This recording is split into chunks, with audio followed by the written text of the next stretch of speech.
What is up, sports fans, and welcome back to another episode of Pez's Picks. I'm Jeff Hartman, joined by Pez, the man with the picks. Before we start this show, in which case, for those watching on YouTube, it looks like Pez is in one of those TV shows where you can't see his face and his voice is going to be all muffled because he wants to remain anonymous. But nonetheless, It's a Jack Bauer 24 scene here, Jeff. There you go. So nonetheless, Pez, if you're watching this show on YouTube, like the video, subscribe to the Fans First Sports Network channel. We have a lot of really great content coming out, especially with Coach KT Smith on our YouTube channel, specific to the NFL, getting you geared up for the season. But if you're listening on Apple Podcasts or Spotify, give us a 5-star rating if you want, but make sure you follow and subscribe so you don't miss a show. With that out of the way, Pez, welcome back. How's it going? Jeff, we're coming, from another location up here in Waterbury, Vermont, just a little south of Stowe, Mount Mansfield. Just climbed it this morning. It was treacherous, Jeff. There's some steel kind of attached ladders towards the end. I got an 11-year-old. I got a spry wife yelling at me, "Let's pick it up." I got the kid looking at me like, "Is she serious?" So heart's racing a little bit, but we made it, Jeff. And it was a little rainy, and that's stupid too. So, but how about that KT Smith guy, Jeff? He's interviewing the enemy, the Pittsburgh Steelers. Yeah. I mean, what's going on here? I thought this was a Steelers Network, Fans for Sports Network. I see the towel behind. That guy's interviewing the enemy. What's going on here? First and foremost, we are Fans First Sports Network are not a Steelers network. We do have a large Steelers presence, and I am one of those, which is why there's a terrible towel behind my head. But no, we are not a Steelers network. Coach, I get why he had to draw the line and not interview when interviewing Kevin Stefanski, not bring up right away that he's a Steelers fan. I do know, though, Kevin Smith told me that he did tell Coach Stefanski prior to recording that he was a Steelers fan. And if you're listening to this and you're wondering, what are they talking about? How could I hear it? Go to our FFSN NFL podcast feed, and you can find the coach's call sheet where he interviews him. We could also catch that on video form right here on the Fans First Sports Network YouTube channel. So, yeah, Coach Smith, what else? I mean, do you expect anything else, though, Pez? I mean, he's the man, the myth, the legend, KT Smith. Lifelong Steelers fan, that guy. Yes. And, I got some questions for him now. I mean, come on. He should have told that guy what he was really thinking about the Cleveland Browns. I don't know, Jeff. Deshaun Watson, I was a big believer last year coming back, and that guy didn't perform well. And he looked brittle, right? I mean, the guy looked like an old man all of a sudden, and he's not that old. So we're going to really have to punch the numbers on the total wins for the Browns. That's a huge question. I like that team a lot, and I like how they're put together, but I don't know about the quarterback situation. That's a big matzo ball right there. We're going to have to really look at. Well, unlike last year where they had Joe Flacco filling in at times, they did get Jameis Winston, former first overall pick, does have some experience. I think he's a quality backup. He's not a starter, but he can carry the weight for a few weeks if you need him to. So they do have a better plan in place. We want to put it that way. The Browns do, in case Deshaun Watson goes down again. Flacco was gold, Jeff. As you remember, we won some bucks on that guy towards the end until of the playoffs, season. And he threw the game away. Bad game at the end of the season, right? I mean, they lose to Houston? Was that? Yeah, he threw back-to-back pick sixes, I think. C.J. Stroud out Flacco with the bombs that game. So, yeah, we're pumped, Jeff. We've got, baseball's humming along. I think we're at, 102 games. So we're down towards the final lap of baseball. We're getting into NFL. We're getting some questions. Will we be putting out preseason NFL plays? Absolutely not, Jeff. There is no logic behind betting the NFL preseason. My old colleague, the Action Man, he's all over it, Jeff. He's been itching since Super Bowl to bet the NFL. Who knows what's going to happen in those games? And I love Hard Knocks, HBO or Max, whatever we're calling it these days. You get to see it's insanity for preseason in the NFL. You've got concerns. Are you working the guys too much, too little? You're giving the first team too much and too little? And, Pez's Picks looks at that Hard Knocks as important information in terms of wagering, Jeff. Vital information. Dan Campbell, I learned 2 seasons ago, I believe it was, a player's coach, a fantastic coach, Jeff, that I would go battle for. I learned a couple years before that. I can't remember the poor guy's name at the Cincinnati Bengals, a kind of portly black fella. Marvin Lewis. Not Marvin. I think he came in after him. The guy was terrible. He was fired that year. Terrible. I mean, the worst coach I've ever seen, Jeff. So Jets last year, we learned a lot. That lunatic quarterback did not practice, Jeff. He didn't practice. Of course, he pulled his or blew his Achilles out. They let him walk around. He was telling the owner what to do. So I'm wondering about things in preseason with that guy. He's saying crazy stuff up there in New York. So preseason, the NFL's back, Jeff. It's back. I mean, it's back. We're here. And I'll tell you what, let's start the show with that. Since we're on the NFL trend, we talked about the Browns. We brought up future picks in terms of Deshaun Watson's health. One play in particular, as you continue to go through these NFL plays on both your Instagram feed and your Twitter/X feed at Pez's Picks, check him out. We talk a lot about the NFL future plays, and you've been really on the 49ers and Brandon Aiyuk. Oh boy. Brandon Aiyuk, really with Aiyuk, it's been dicey since the draft. Like he's on the trading block. He once traded. They're not trading him. He's at camp, but he's not practicing. They're going to fine him. What are you thinking for the 49ers? Jeff, the statistics for Super Bowl losers are horrible, especially week one. Jeff will probably be betting against them. Super Bowl losers tend to have losing seasons the next year. And, that's tough to say with the 49ers. They've got a lot of talent, but at the end of the day, I don't know if Purdy is the kind of quarterback that his numbers suggested. I mean, that was a fantastic season. And, there were times where MVP were being whispered about that guy. But the Baltimore Ravens, I think it was a Monday night game, just destroyed Brock Purdy. They just annihilated him, and I don't think he was ever the same guy in the Super Bowl. He was playing, what we call in Philadelphia, a little dinky donuts offense, a couple 5-yard pitch offs. And I don't know if he is the type of quarterback that can win 11, 12 games anymore. So we are big on the under right now with Aiyuk appearing to leave. He might stay. If he stays, we'll take another look at that. But I think even with him, that's a strong stretch for them to win 12 games. I mean, 12-5 is an impressive record in the NFL.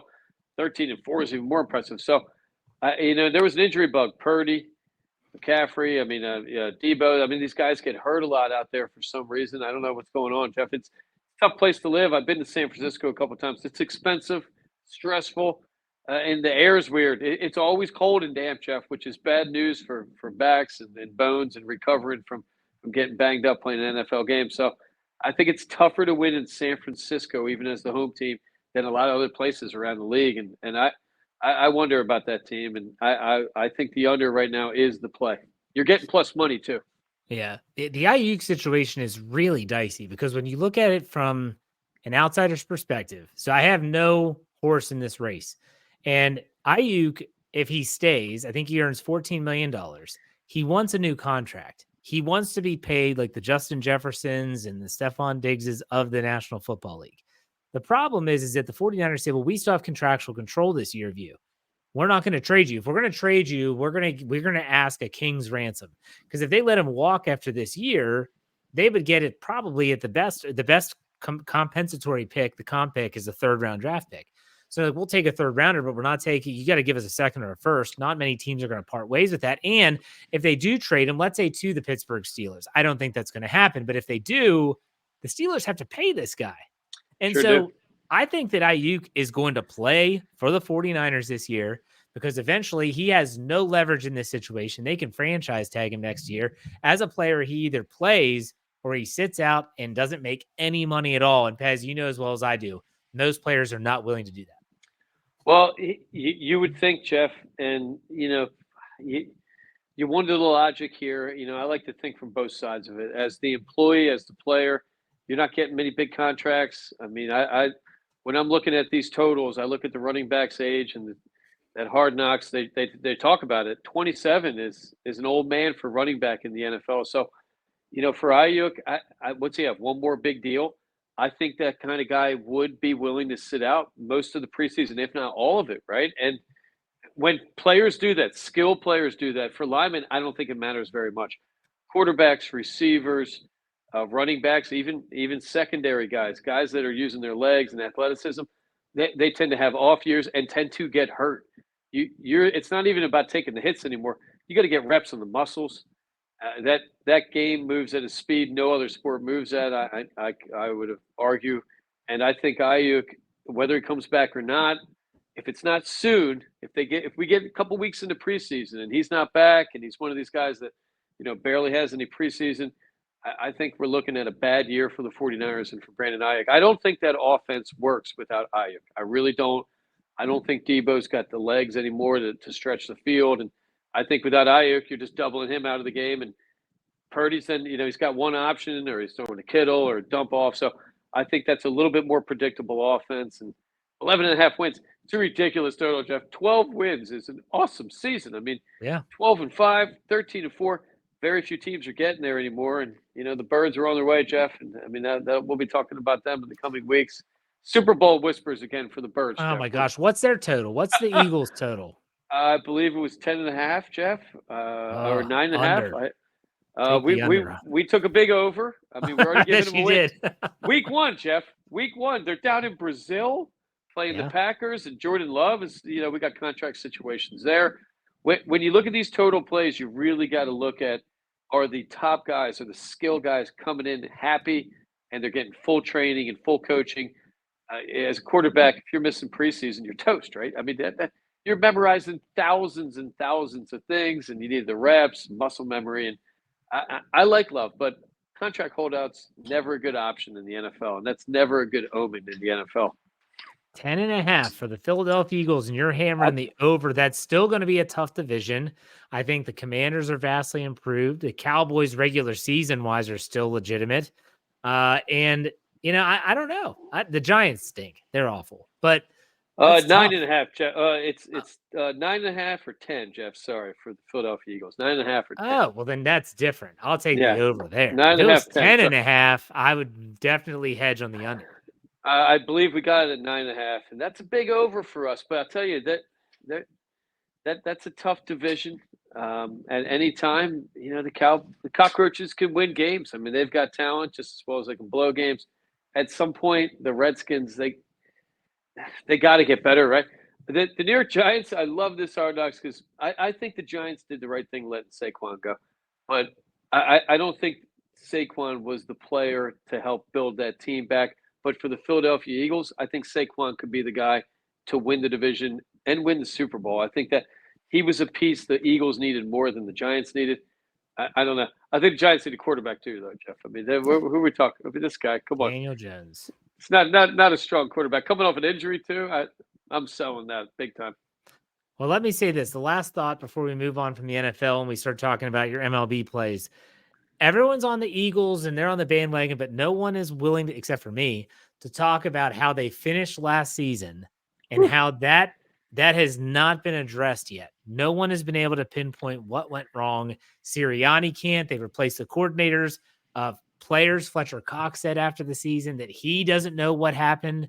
They lose Jason Kelce. I don't think it's going to be as easy as you think. We'll put it that way.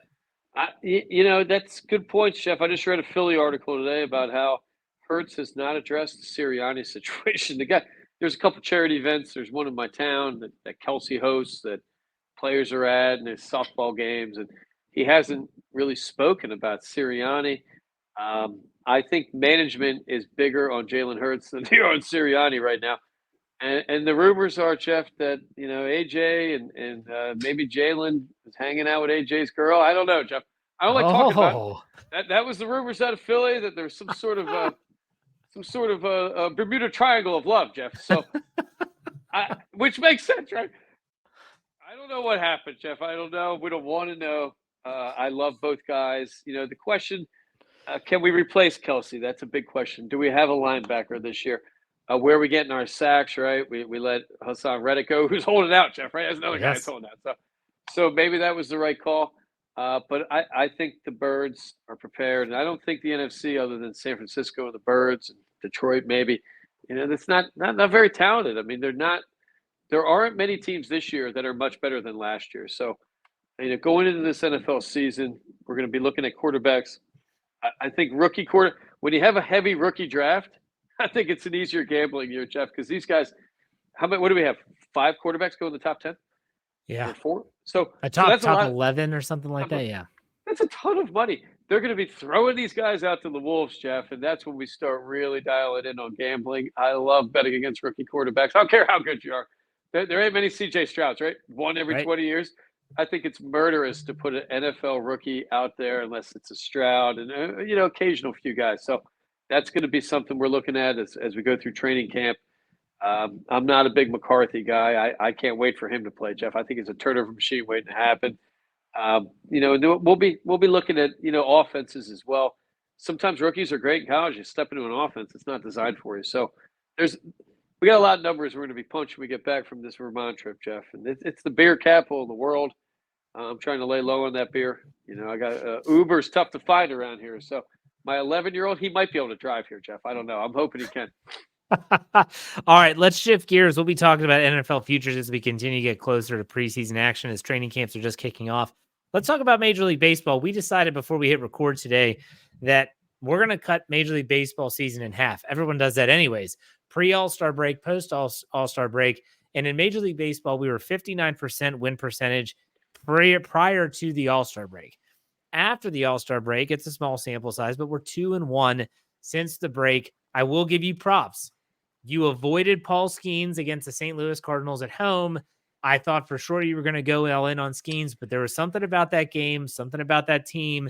The Pirates' bats had been very inconsistent. And I thought to myself, this kid's going to lose a game sooner or later. And he does. He pitches great. They lose 2-1. He pitches into the ninth, and the bats just can do nothing to help him. And so kudos to you for passing, because I don't think you've passed on Scooball too many times. Not well.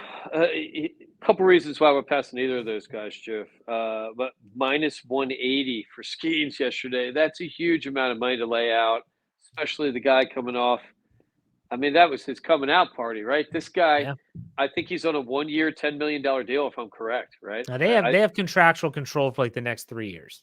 And does he waive that, or I mean, it seemed to me like he put it all into this year to bank for. You're going to give me 40 or 50 million a year. I don't know. So I think that All-Star game locks him up, Jeff. That's the best pitcher in baseball right now. Yeah. He rolled in with his girlfriend. So I was expecting a little layoff. Having said that, I really looked at St. Louis. I wasn't confident to take a play against Skeens. We wanted to. We really looked at it, Jeff, but we were like a couple clicks away from hitting everything we were looking at. St. Louis, he pitched great. But, like we talk about, strikeout power pitchers, sometimes everybody gets caught up watching these guys. And, that we hit Scooball the next day or the day before. Or actually, no. Was it? Yeah. It was the same day. I think it was the same day. So, or we hit last night. We were talking two. That's right. That's what I was going to say. Last night we hit Milwaukee 2-1. I think it was 1-0, right, Jeff? Yeah, 1-0 last night. Milwaukee at Chicago. 2 strikeout pitchers. The game got delayed for hours. Pitchers, the guys came up. They won that game over with. They're just swinging away, Jeff. So strikeout pitchers are tough because they tend not to get a lot of run support because you're not letting a lot of action in the field. You got guys standing out there in that summer heat, and they're watching these guys throw 101 mile an hour fastballs. So it's always a gamble taking these guys, and it's not like you're getting a ton of run support behind a Wheeler, behind some of the Phillies guys, Nola, and Skeens. I love this guy. I think Pittsburgh, we're going to be looking over the next week or two on potential prop plays to end the season in baseball, which it's such a long season. I think it's silly to put it in unless it's a dream in the beginning, but we'll be looking at Pittsburgh. I think they're a great value team right now for the postseason and getting better. I love the way that team's going and that mojo right now. Yeah, we're recording this on Wednesday. The Pirates have already played a day game to wrap up the series against St. Louis. They won 2 of 3, winning 5-0. They are a team they are trending in the right direction. We'll put it that way. And a lot of people, not just me as a fan, have been saying if this team can get in, they can be dangerous. They'll be a team to watch at the trade line, which Pez, that's coming up. We'll have to talk about how those acquisitions, departures can impact how we approach the gambling world as it comes. But do you have any plays coming up that you're looking at? I mean, Jeff, and this is the time of year you really got to get picky. We're having a push right now for teams that are trying to make the playoffs, wild card. Coming out of that All-Star break, I thought the Yankees would be performing better than they are, but that team is in a funk, like beyond funks. And I mean, they were out hot, and they're 5-5 in the last 10. They're well below 500 in the last 20. Orioles are coming on. I think the Red Sox are a team coming on that we've been looking at who, questionable in some games, but they tend to kind of rally a little bit. I am not a Guardians fan, Jeff. I think that team is smoke and mirrors. They bat below 250 as a team. Anytime you're batting below 250 as a team, you're struggling to get runners on. We're going to be looking. The league will start narrowing down a little bit, and once you get to about 50 games left, we're about a week or two away from that. That's when the final push comes, and these guys start pitching longer, 7, 8, 9 inning games, and that changes things too. You're not betting on the bullpen. My wife was telling me you should put all these. We're going to be putting a video out about all the things you got to look at for baseball betting. You're looking at the pitcher, the middle reliever, the closer. You're looking at the left-handed batters, the right-handed batters. You're looking at guys that are coming in pitch hitting. You're looking at the umpires, Jeff, and that's something we'll talk about a lot. But we look at umpires a lot. I was watching a game, a Boston game 2 nights ago, totally screwing Boston with these calls, and that's why I think they're considering computer umpiring next year, or robot umpiring, which I don't know if I like, Jeff. I kind of like controversy a little bit, but there are so many things to put into these baseball plays, and it's why we talk a lot, Jeff. NFL wagering is a better investment than baseball wagering. Baseball wagering's fun, but there's just too many things, 161 games. I mean, there's a lot to put into these things, but it's fun. It's numbers based, and it's actually more numbers based than anything. That doesn't always come true, though, right? I mean, you could lose money buying Amazon stock right now, which seems insane, which seems crazy to think, but you can. So you got to get in when the algorithm says you have an advantage, and the more you do that, you're going to win more than you lose. Is what we're looking at.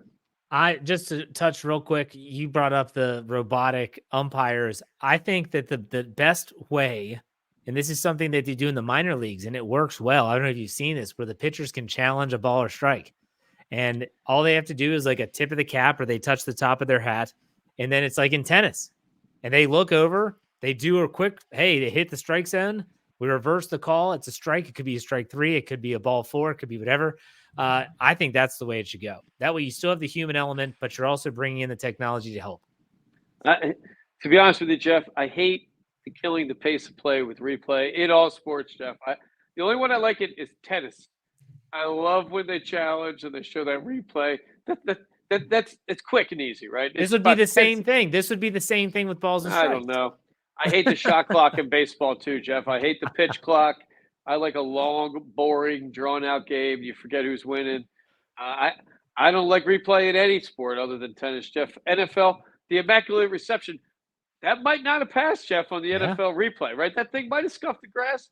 Greatest play in NFL history might have gone away to a no play. We're not even talking about it anymore, right? And that, I don't know. The more we get into replay, the less human it is. Controversy is great, right? It's good to see guys get pissed off at that level. There's no replay in golf, Jeff. There's no replay. These guys break clubs and stuff. It's fantastic. Soccer, we even have replay. We will be doing some Premier League futures coming up in a couple weeks. That season's coming back too, Jeff, which is awesome. And you can catch games now. Somebody asked me, are we going to bet?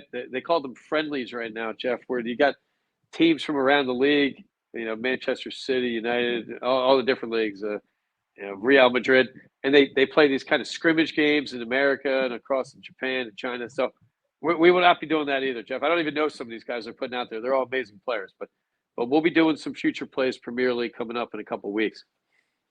All right, let's finish up. You brought up golf. We want to finish this podcast talking a little bit about more of a recap of the Open Championship, or the British Open, as I still call it. And Xander Schauffele wins his second major of this year. Unreal. And this guy's had a remarkable season, and people are obviously thinking Scotty Scheffler is a gimme for player of the year, but not necessarily, because Xander Schauffele, in terms of the majors, if he wasn't winning them, he's been in the top 10. And so he's had a great year. A lot of our guys didn't even make the cut. It was a bloodbath. Rory, Tiger, Oberg, all of them missed the cut. Finau. Yeah, exactly. Now the 4 majors are done. Pez, what do you think about the Open Championship? Well, Jeff, if you wagered evenly on all of our plays, you may have been up money. I believe Adam Scott, we hit for top 10. Mm-hmm. I'm not sure if we talked about it, but we put it out on Instagram. I think it was plus 450 or something like that. So if you had $10 on each play, you might have won $5, or if it was 100, that's a lot of money on golf. But we broke kind of even, which is shocking to me, Jeff. if the wrong side of the draw, if you played morning Thursday and then late Friday, that I forget which way it went, but half the field got totally screwed. Yeah. I think Rory was in one of those, Shambo was in one of those, Finau, all those guys, Aberg too. The Shoffley, awesome, Jeff, awesome. And his dad and this crazy lunatic guy bought a storage locker on the side of a mountain in Hawaii. Is building a compound there. He missed both of these majors, so first time ever, Xander's getting coached by a different guy than his dad. His dad looks like a South American cartel leader, Jeff. So I don't know. Maybe Shoffley's best golf is ahead of him. His dad had to run down the hill to catch the back nine for his first major. I don't know what the heck he was doing now. PGA, yeah. The PGA. That back nine was awesome. What did he shoot? 30, I believe it was, right? I mean, he was. Yeah. We put in a late Saturday morning play for Justin Rose. I still think that guy should have won that tournament. I think he was three or four under on the day on Sunday, and it looked like everything was great. Xander is one of the more boring great golfers, Jeff, and he could be the future. I mean, maybe we get a little Xander, a little Scheffler kind of showdown. Jeff, not to branch off topic. This is a sports show, Jeff. But what are they doing with Scheffler? My wife even said, "Who's that guy? He's not bad looking." I said, "That's Scheffler." She said, "Scheffler, isn't that ugly guy that wins all these tournaments? He's had a makeover, Jeff. I'm selling Scheffler the rest of the year. I think this guy's lost his mind. A little Tiger Woods. He got arrested. He looks like a different guy." I was looking at him like, "What's up?" They're working the eyebrows or something, Jeff. I don't know what's going on. These guys are too big as celebrities too quick. And that tells you something about Tiger and Phil. These guys, they lived through all that limelight. It never stopped them from winning. Phil, not a bad tournament either. Guy made the cut. Made the cut. Pretty impressive. Yeah. Tiger Woods being pictured without his leg sleeve. Gosh, his leg looks disgusting. I mean, hey, I get it. They did the best they could, but man, does that look rough. Did you see those pictures? I did, Jeff, and it might be the mark of never wagering on Tiger Woods again. I can't believe the guy's walking, right? And that's Tiger Woods. If that was me or you, that leg would have been gone, right? Yeah. So this guy, I can't think of his name. The quarterback that played for the Niners. He had a similar issue with the infection in his leg. Oh, Alex Smith. Alex Smith, same thing, Jeff. This is why these guys are world-class athletes. They can play on one leg. Tiger, though, it was cold and it was depressing for me, Jeff. It was very depressing for that guy. He got one up by Kyle Montgomery. So did I. I'm waiting for Montgomery to call into the show, Jeff, and really give it to me because I cursed that guy out on Instagram. That's hysterical. All right, this has been a good show, Pez.